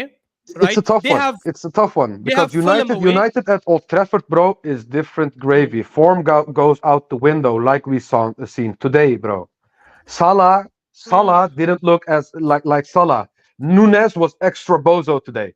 You know, ice cream with extra sprinkles. He was extra bozo today. You know what I'm saying? Yeah, but this same City team that has bottled every result against the top 6 smashed United home and away. They beat them 3-0 at Old Trafford. So I don't think we will smash them because it's the second last game of the season. I just think it's an easier game than Brighton away. I know we smashed Brighton, fair enough. But I think generally with the form of the teams, I think United away is slightly easier than Brighton away. And if you look at the fact that we both have Tottenham away, if you look at the fact that they have Fulham away, who are not an easy team to play against, I don't know. Like I feel Tottenham like it's very, very similar. Tottenham away, I can understand. If you have this half-halfness about Tottenham, I can understand that because Tottenham is actually a mad game because we're going to their ground. They're not going to make it easy. Now that we're in line and we're first in the Premier League table, I know only on goal difference, but we're still first. We're still leading the way. Yeah, especially if Liverpool drop off again and they drop like 2 more points or something because they get another draw. and us and City, bro. That Tottenham game is gonna be so mad, bro. 100%. So mad, We'll bro. beat them. We'll beat them. They're trash. Sard, they're trash. No, We'll beat them. I think we'll beat them. I think we'll beat them, of course. Now I do with hindsight, but when I was looking at that thing, I actually think that's a place we can drop points. It is a place where we're gonna drop points, and I really think we can. Actually no, that one's I'm 50-50 actually. I know you're saying we'll beat them. Actually no, I'm 50-50 because I think we'll can draw beat that them. game. I think there can be a chance for a draw there. I Yeah. really do. Mhm. I'm just hoping that it doesn't hurt us as much. I but will I'm say this: really I don't see hoping them it winning. doesn't hurt us. I don't see them beating us, though. I actually don't see Tottenham beating us because Yeah. even if Tottenham go 1 or 2 goals ahead, I feel like the strength we have on the bench and in our starting 11. Obviously, as Connor mentioned earlier, if we can keep everyone fit naturally, if we end up having 2 or 3 major injuries to like Declan Rice, Salim, and all, that's a whole different convo. But if we keep everyone fit, even if Tottenham go ahead, I still see us coming back. And I don't. You guys watched the Nottingham Forest game today? I was having it on. Yes, they won 3-1, but the number of chances Nottingham Forest had and the number of times they went behind them, we are a different team. If we go against them over there and we have those chances, I don't think we miss the way Nottingham Forest did. Yeah, I agree. Is it completely? It's a tough one because when is the last time? Yeah, go ahead. No, I was just gonna say, is it completely out of the realm of possibilities that if they leave that much space, I really think they could get smacked because I don't think it'll change. Who's Tottenham? Yeah, I genuinely don't think I genuinely don't think he could change his style, and with us having hella space in behind, he would be an idiot then. He has one tactic, and that's the way he's always played wherever he's been, whether that's with the A League or the J League, wherever it's been in Celtic. Always been a high line. They are going to get screwed. And don't get me wrong, yeah, they played that form. They played that pretty much when they came to the Emirates, right? But this time, I don't know what it is. Now it's going to be different. I can just see it. That they are going to get with our form right now. I'm telling you, we're going to win this game. There's no way honestly we lose to this. But that's what we thought home against Tottenham as well, and then Declan Rice got injured and we drew the game. Yeah. That's why I'm saying if all of our players are fit, we're going to slap these guys. I don't rate these guys whatsoever, man. I really don't. Yeah, but that's all I'm saying. I'm saying a London derby, a game against United. These games for me, the form goes out the window because this season we needed a 88 minutes winner from Declan Rice when we won the game this year 2-1. Was 88 minutes? One? No, but there's context to that. Yeah, there's context to that team because we were not informed. We were not informed the first half of the season. Okay, fair. We were playing horrendously against everyone, not just against except for Bournemouth away. We struggled against every single team, even the games. And even we won. Bournemouth is penalties. Bournemouth away was penalties, bro. Exactly. Bournemouth was 2 penalties. You're right. Actually, I think in regards to these games, we just got to take it game by game. We got to take it game by game. But I'm in the same boat as Connor. I've been like that all season. I thought we were going to win the league. I started. Wait, question then, guys. What about Liverpool? What do you guys think of Liverpool then? Because we didn't even discuss them right now. You guys think they're out of the title race? Like they're not going to win it? I don't know what it is. I don't think so. Man, I don't rate them. I listen. That's such a shit comment to make because they're literally below us on goal difference. But I watched them today, Ash, and I just don't think they're not as inspiring enough as we are or as City are when they play football. I just don't know what it is, and it's not. They've been playing off of passion. They are playing off passion, of belief. 100%. They're playing off passion and belief in that Klopp leaving. They have to do it. Yeah, they have to do it. They've got their injuries as well. But in fairness to Liverpool, this is not how they normally play. How they played today, they looked a lot slower. They looked a lot more sluggish. Salah wasn't himself. Nunes was extra bozo. The only player that was balling out today was McAllister, but that's just that's just standard at this point. You know what I'm saying? Conor Bradley was alright. I like Conor Bradley. I think he's decent. But even Van Dijk, you look like him. This guy, man. I don't know what it is with this. I go into Sam's chat earlier, yeah, and he's like, "Why are you texting me from the pitch?" And I'm like, "This guy, man, I can't do it anymore." So that's why I personally will be fair to Liverpool because I think they are still a quality side. Today, how they played against United is not how Liverpool normally play. Actually, as a shout, Elliot was good. I don't like Harvey Elliott. I can't stand him, but he's a really good footballer and he was great against United. My only concern with Liverpool is that, they do play with passion, but I think that could be a problem as well, because every single game, if they take the lead, let's say, and they're defending that lead, like the way their players run, the way their players sprint back, the way their players press, choke you out to make sure they're winning, and it doesn't even stop. Like, it literally is from minute 0 to minute 90. That's my only. Now the thing is, if there's a team that's smart enough that knows how to build attacks, like the way we did against them, you will actually be able to kill them on the counter. But the problem is that a lot of these teams that play against them don't transition really well. They actually play a bit like Sheffield, for example. They broke the record against Sheffield for the most possession. I don't think that's because of Liverpool's brilliance. I think that's because Sheffield were too cowardly in the way they approached the game. So as long as teams try to take the game to them and press them and actually try to hit them proper on the counter and commit plays forward, I think they will get at Liverpool. But for some reason, teams sit back and defend too deep. This is why I'm a bit surprised, because when we played them in 3 games this season, we lost in the FA Cup, fair enough. But we lost in the FA Cup not because they were too good, because we were just shit. Yeah, we were shit. We were shit. We were shit in front of goal, and the first goal was an own goal. Exactly. However, the 3 games we played against them, we pressed, we attacked, we had proper chances, and we just missed some. And obviously, we scored some and ended up winning the game at the Emirates. So I don't know why other teams don't try and attack them the same way. If they do, I think Liverpool will drop points in at least 2 more games. Yeah, but I think there's more than just passion, man. I think they are a quality side. I think the way Klopp plays with players like Endo, Szoboszlai, even though Szoboszlai is not in form, McAllister, you know what I'm saying? Konate, Van Dijk, Alisson is. I don't know if Alisson is returning, but if he returns, he's back this month, I think he's back this month. Okay, so he will be back. That's what I'm saying. It's not only about passion. It's not only about Klopp leaving. They are actually a quality side, because the reason why it went tits up last year is because their midfield was trash. Their midfield was just done. And this year they fixed their midfield, and now you have the same Liverpool again who's competing. You know what I'm saying?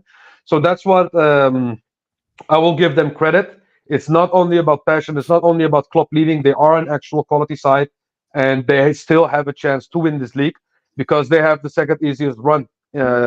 Still, you know what I'm saying? It's for me. It's City's title to lose.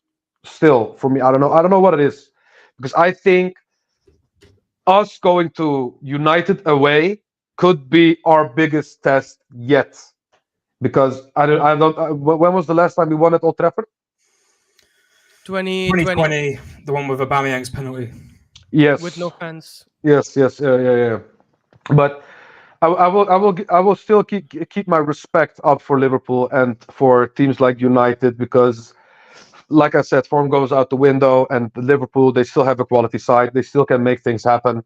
That's why I will keep the one game at a time mentality. It's not over until the fat lady sings, and all 3 teams are in it. The only thing I will say about this title run is that it's the best title run I've watched in the last decade, or maybe 2 decades. Best title run I've seen Arsenal win. This is amazing, bro. All 3 teams, because you cannot say a definitive winner, bro. It's impossible almost. Even in April, you know, people normally can determine, all right, City might win it now. Yeah, Liverpool dominated. You know, you can't. So no, it's great. I'm loving it. Really, I'm loving it. 100%. But listen, lads, we need to, bro. We started off as a match reaction to Brighton, turned into title talk. And to be fair, today was big. Today was a big result. It was a big one for us Arsenal fans. It was massive. Do you know what I mean?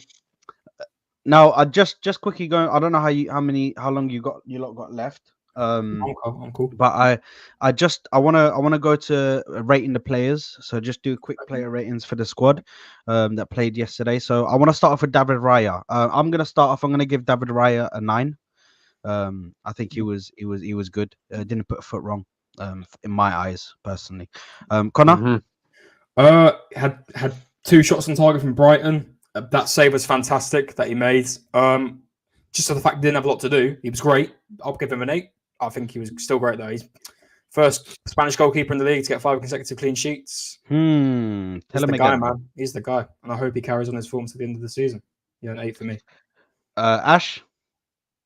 Yeah, 8 for me as well. I don't think he was challenged. He was tested enough, but when he was tested, he did really well. That save is incredible. I don't think it's just Spanish goalkeeper. I think it's the first time Arsenal themselves have kept 5 Yeah, it's the first time Arsenal have kept 5 consecutive clean sheets away from home, so it's mad. On the ball, he's really good. The way his distribution, I'm finally seeing it a bit now because it's actually improved. So his distribution is also really good. So yeah, 8 out of 10 for me. T. No, if you can look at the chat, you see an emote because I don't have my camera on right now. But that's how that's what I feel right now about Raya, because there's one thing I said, and that is do not shoot high against Raya because he will concede when it happens. And what did he do yesterday? He made a sick camera save. He proved which you was wrong. a high shot. He did. He proved me wrong. Yeah. And that's why I have my hands in the air. I have my hands up. I have my hands up for you, David Raya. You actually shown me that you are a quality keeper. And about his distribution as well, before I give him my rating, he got in a few sticky situations yesterday.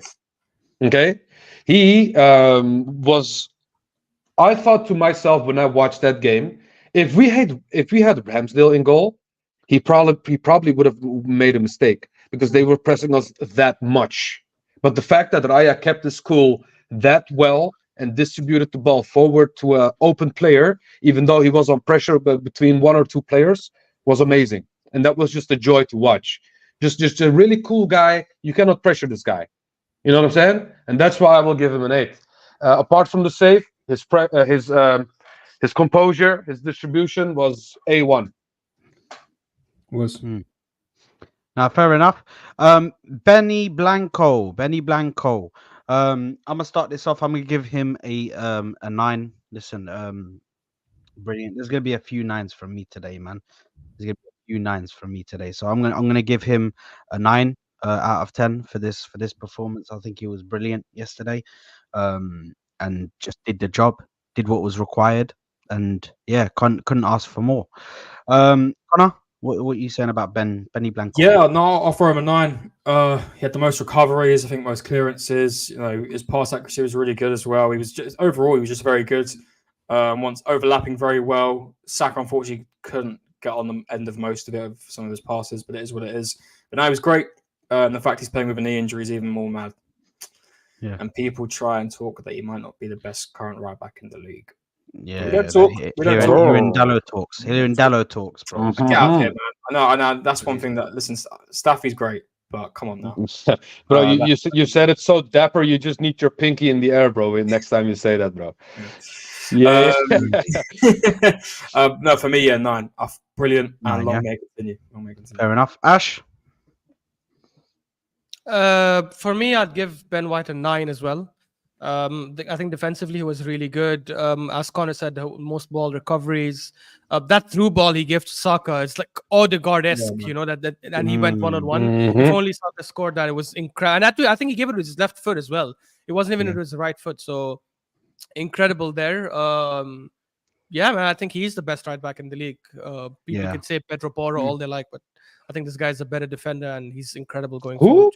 Yeah. Pedro Porro doesn't even get in the question he didn't even get in the conversation, and I'll tell you for why. Because defensively he's shocking, so he can't be in that conversation. He scored a decent goal today. Just watch Spurs fans. Yeah, I've seen the goal. Bro, fuck that shit, man. Apparently Van der Ven's goal was really good. I didn't see it. Yeah, it was a good goal. That was a screamer. Yeah, it was a good goal. I can't lie. But T, what are you giving him, mate? Benny White. For me, man. You know what? I'll be positive today as well. Together with the boys, I'll give him a 9. I think he is the best right back in the league. Period. That's it.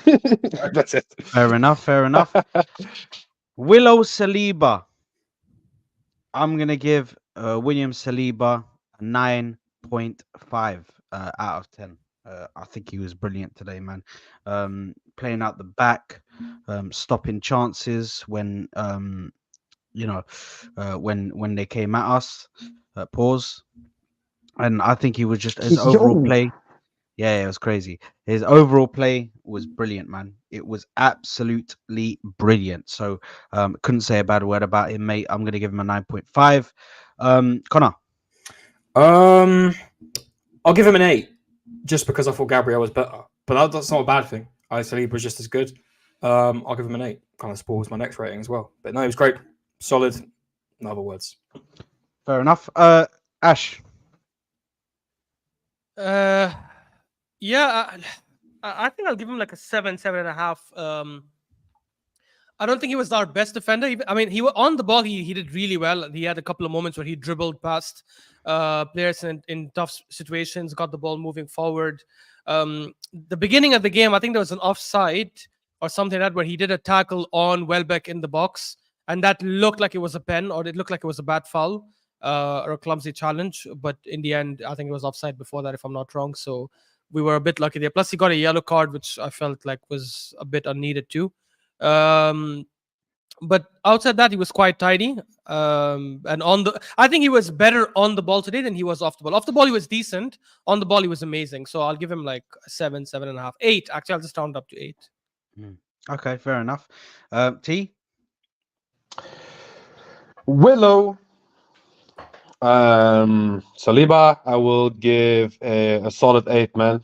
I agree with Connor. So Gabriel was alone on the left side. At least Saliba had someone next to him who could help him. So I will give Willow a solid 8. Fair enough. Gabriel.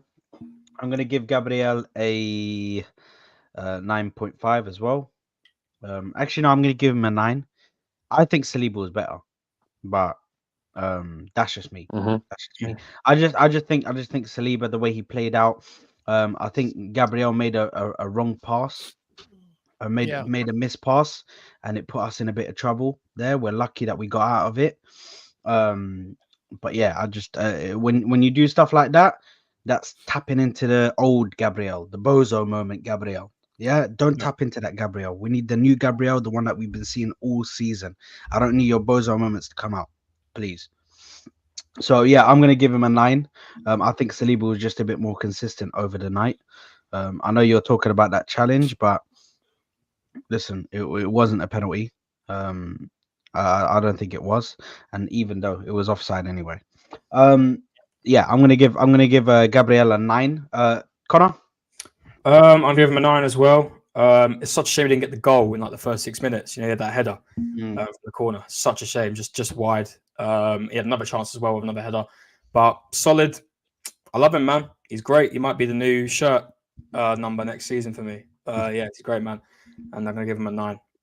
He was going to be a man of the match, but a certain 29 probably changed that. Yeah, 9. Ash. Yeah, I think Gabriel was. So the thing is, it's the opposite of Saliba. I think on the ball he wasn't that good at all. I think he completed only like 1 out of 9 or 11 long balls, which is like mad to think about because he's usually been really good at it. But defensively, I thought he was solid. I also love the energy this guy brings. Like, did you guys see that challenge he made, that block he made in the stoppage time from that shot, and he went and celebrated Raya. I love that, man. I love that because you could see the way they value the clean sheet, even though they knew the game was gone, but they still wanted to keep the clean sheet anyway. So yeah, I'd give him an 8. I'd give him the same as Saliba. I'd give him an 8. I think defensively he was better, but on the ball he wasn't at his best. Yeah, I disagree, but we're not gonna get into that. We're not gonna get into. What do you mean you disagree, bro? Huh? Say it with no. I'm just kidding. Trying to awesome beef. You really want me to get into it? I can. No, I'm just kidding, bro. I'm just kidding, bro. No, T, because today, yeah, I don't know what's up with T today, bro. He's loving getting this argument. He's on this. No, I was joking. He's got his pot out. And he's just like, let me just add a bit of. Go on, Sard. No. I will come to it when we go to Havertz and at the Trossard rating, but I think the way the credit was given to players should have been distributed in a different way. Let's just say that, you know what I'm saying? Because the way some players get praised and other players be forgotten it just doesn't sit well with me. You know what I'm saying? Yeah. Fair enough. Did you give your Gabriel? Sorry, did you give it? No, I didn't. I will give Gabriel an 8 as well. I totally agree with Ashraf, man. I think Saliba was on the ball really good, but Gabriel was defensively really good, in my opinion.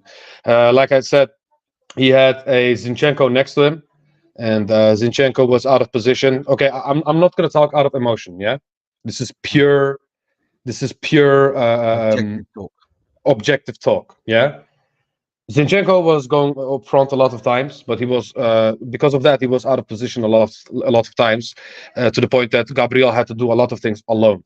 And I thought, in that sense, he did really well. So that's why I will give him the same rating as Saliba.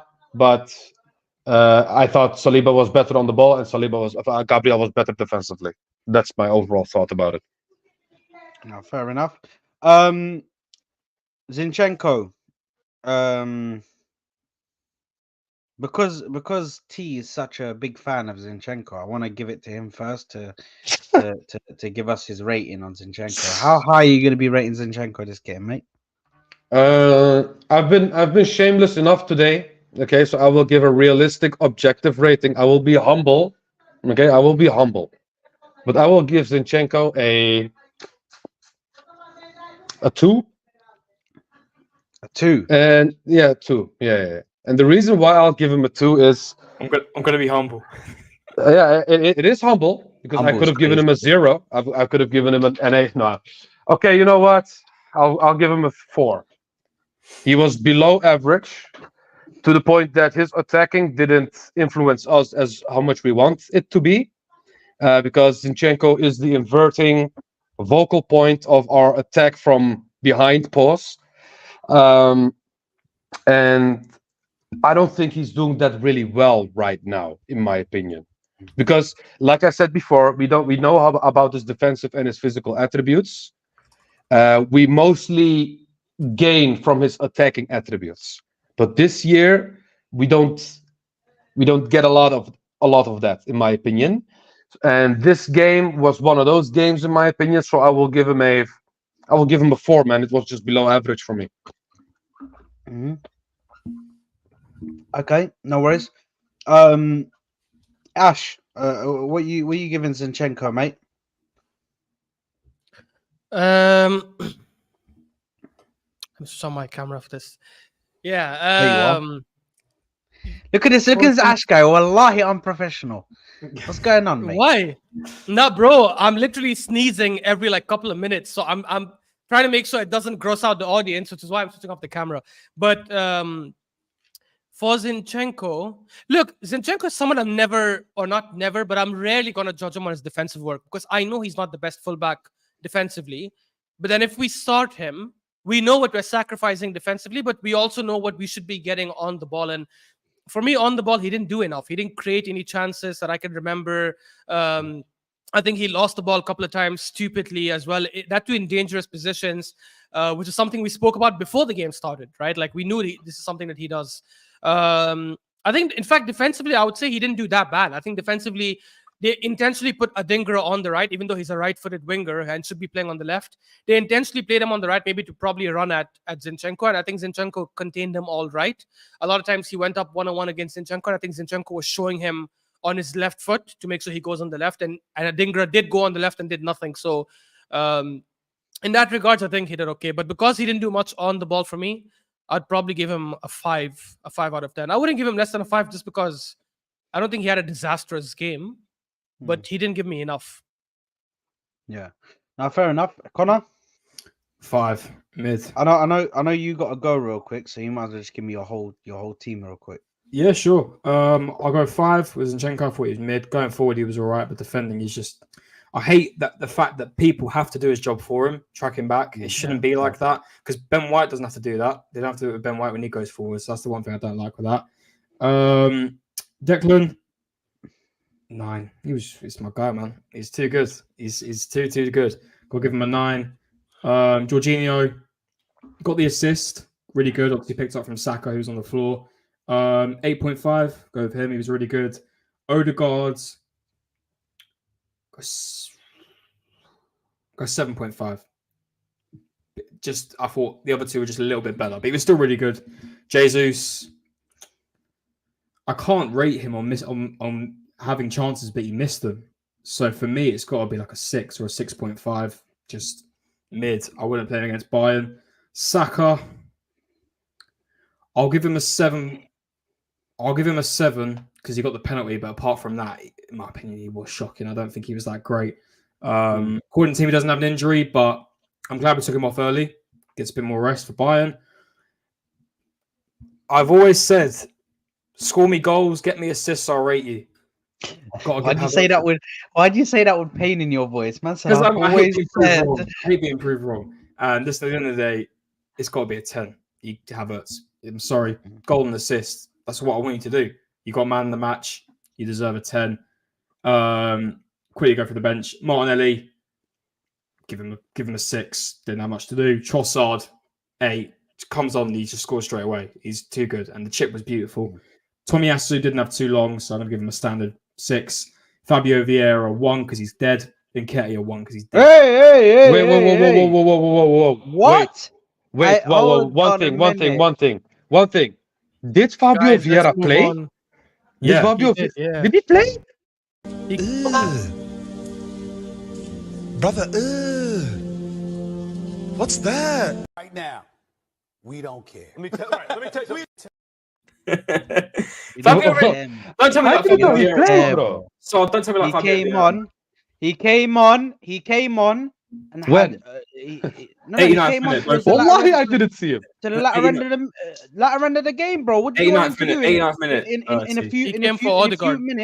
In a few minutes, what do you want him to do? Still, do you want him to score? Oh my god! When you guys see, I'll give him both a standard 5. Hold on. When you just see who just came in, yeah, just have a look. What the absolute fuck? Captain America. Captain. What are we saying, fellas? What is going on, bro? What are we saying? What are we saying, though? Big up what couple, it is, man. what The it goat. do. What is Ladies and gentlemen, I present to you Capitan America from the Kai Defenders. It's like the tackiest. It's like the tackiest costume I've ever seen. The Kai Defenders. Yo, don't be hating this costume right here, bro. We're trying to get the store. We're trying to get the store above our, our badge, right? Champions League. You know one of them ones. Yeah, he couldn't afford the real what's it called? The Costume. licensing for the the licensing for the real badge. Yeah, I don't wanna get. But the he does it better, bro. But he does it better, bro. He does it better, bro. You do it's a you know what I mean? It's not Captain America. Oh yeah. I got bounce, Sarge. Thanks very much for having me on. Connor, I like that little question that you had. That nice little debate. Captain America. Declan Rice is my man. Be good, Connor. Scolex, at the end of the day, right, it's okay. Listen, beating Sheffield ain't for everyone. I hope you enjoy 10th with no Europe next season. Yeah. But we've won Champions Leagues, you haven't. Yeah, well, you're going back to him before Abramovich bought you. So and also, by the way, just to add on to that, your club can rest in piss. Can I just add? The reason why I got this gear here is because it's my son's 5th birthday. All right, so respect. Happy birthday, man! Happy birthday! Respect. Happy birthday to little couple. Neftali the 4th. Neftali the 4th in the building, baby. Let's go. Happy birthday to my son. Happy birthday! Scolex, yeah. I rate you. You're a great guy. Obviously, you're mod on this channel. I rate you, but you deserve every bit of shit that you're going to get from everything. Yeah, 100%. Because the amount of shit you give out, you got to take it back. 100%. He's a scumbag. He knows this. He knows this. He's a scumbag. Capo, how do you say happy birthday in Spanish again? Feliz cumpleaños. Feliz cumpleaños. Cumpleaños. Don't say anos. Cumpleaños. That rhymes with Thanos, and anos in Spanish is the booty hole. You know what I mean? Oh. So you gotta be careful with that. Feliz cumpleaños. Años, cumpleaños, exactly. Cumpleaños. All right, I got ahead. Big up, bro. Big up. Okay, guys. Big up, Connor. Ciao. Yo, the reason why I needed to come on here is TKA showed a little fire today. You know what I mean? And I wish I came on a little bit earlier, but I was just setting up, for the kids coming over in a little bit. And, I just wanted to hear how much Kool-Aid people were going to be drinking today. And I thought it was going to be a lot more, Kai Kool-Aid. You know what I mean? But how those tears taste, Sad? Those tears taste They're good? great, bro. They're great. Right or wrong? I just broke my fast. I just broke my fast with them, and bro, it's different. On Ramadan, bro, you break your fast with tears, bro. It's crazy. Hey, I'm but here. Just to give you context, couple, and the chat, just a small bit, yeah. Today, I wanted to praise Kai Havertz. Okay, I wanted to praise Kai Havertz. But you can't do it when you got hyenas, just lurking around. But for me, when I praise Trossard, for example, Trossard, for example, it's immediately, let's only play Trossard and no one else. You know what I'm saying? And when it comes to Kai Havertz, we can say anything we want positively about him, but it won't be enough. But when I say one thing or two things about Trossard, it's too much. It's crazy, stressing, though? TK, why are you stressing? I'm not stressing, bro. I'm not stressing. It just annoys me. It just pisses me off. Wait. When you see Bossard coming off the bench more than he actually plays, and he actually has ice in his veins, you know what I mean? Then we're there. And he comes in and he, through transition, pump fakes, lets everybody hit the floor, and then he chips it. My man, if Kai Havertz could score a goal like that, I would pay money. I would send a hundo to the football corner. I would. You know what? I'm not even going to send it to you two. I'm going to send it directly to Saad. I'm going to just send it just as a donation for the amount of class that kid has. And he doesn't even play. He doesn't even start for us all the time. But guess what? This is what I've been saying all along. He is more effective for us coming off the bench. And if it was a faster defender, I question whether he actually would have got there at the end. But 3-0, we were coasting. We bossed it. And we got a result today as well. So I think we're definitely looking at this weekend as a weekend that we all expected. Everybody has called Liverpool to drop points, man. But you can't compare the class that we see on the football eye when it comes to Kai Daver and Trossard. I got to give Kai Daver his flowers. My man came through. He scored a goal. I asked for 4 things when it comes to a striker. Pace, power, right? Positioning, and being prolific. Yesterday, he showed that his positioning is actually there. His pace may not be there. His power may not be there. And he's not prolific for me. So we're still missing a little bit from him. But what he is doing for us is yesterday, he had a great cameo, man. So you got to give it up to him, bro. And that's exactly what I wanted to say. But then my party with Trossard got shut down because of the Havertz Defense League. And that's when, you know what I'm saying? The spark plugs ignited. That's why Captain America showed up, bro. You know what I mean? Captain America from the Kai Daver Defenders, showed up. But listen, man, I wish I would have came on earlier because I would have definitely had something to say to Hooks. You know what I mean? It wasn't meant to be. It wasn't meant to be. He's on to the next one. But all I'm saying is right now, I'm gonna make a promise to you, Saad, and the chat. This is the first and last time you see me this way. Next time I will keep my composure and not fall for that Kai Havertz booby trap. That's all I'm saying. I'm not falling for that booby trap again. Son, well, listen, yeah, go, bro. I'm gonna be completely honest with you, bro. You know what I mean? Everybody out there right now pushing their agendas, pushing their narratives, and I don't think anybody mentioned Jorginho being in this starting 11. And I have to give it to Jorginho. He may not have had the best performance or not, but when we count on him, my man is there. And that for us is something where I look at and we need to either, if he leaves, we need to replace a head like that. And not all footballers that are younger than him are going to have that type of mentality. When you come in, you do your business and you do it well. And it's just one of those where we don't ever get credit, man. And I think the starting 11 yesterday definitely took me for a surprise. I wasn't expecting Zinni to start. It was great to see rotation again. It was good to see Saka getting back on the score sheet, even though he didn't have a good game. But listen, I'm gonna say something, about the title talk really quick. We bought Zinchenko, right? Zinchenko, like from made in China, because that's the way he's looking right now, bro. I don't think he's gonna be here for a while. It's not Zinchenko with a Z, it's Zinchenko with an X in the beginning. Zinchenko. All right, we got Kaidaver, we got Jesus, we brought in Benito, right? We brought in Georgie Porgy, all right, for all them old heads, okay, with the old school rap, hip hop, MC Light. Look up Georgie Porgy, all right, because we got Jorginho holding it down right now, and last but not least, I mentioned Kaidaver.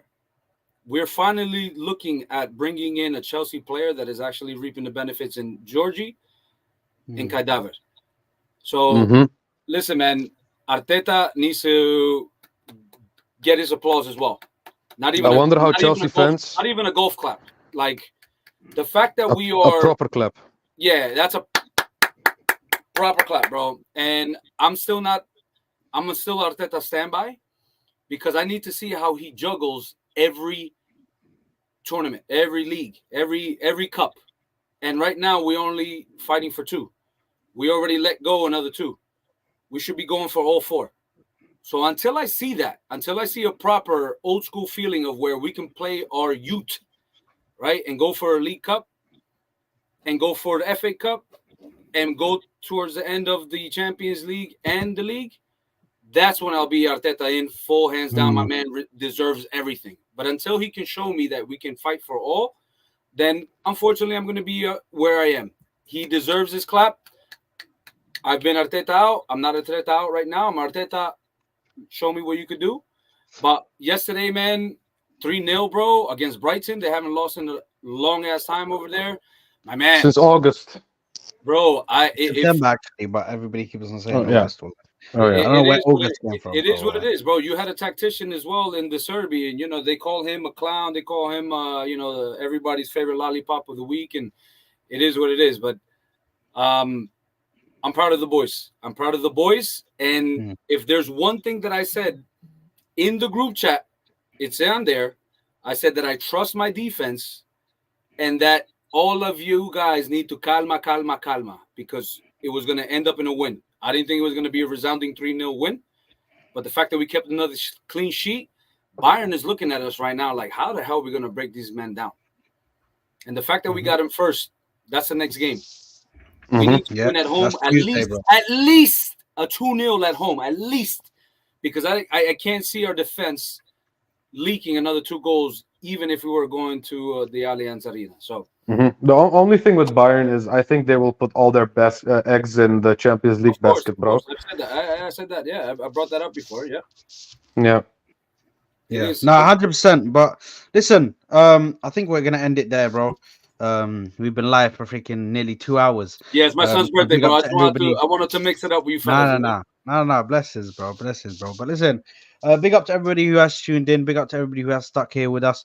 We had a concurrent viewing of like 23 people in here, which is mad for the channel. So big up to you guys. Make sure you're smashing the like buttons if you're watching on a replay. Excuse me, and subscribing to the channel as well. We are going to be off now, but I'm going to be passing you guys over to Egal's channel where he is doing views from the 6. So make sure to go over there and hit him with a subscription if you haven't already. Make sure to give him a like as well. Big up to you all, and we'll catch you on the next one. Peace out, people. Hasta la vista.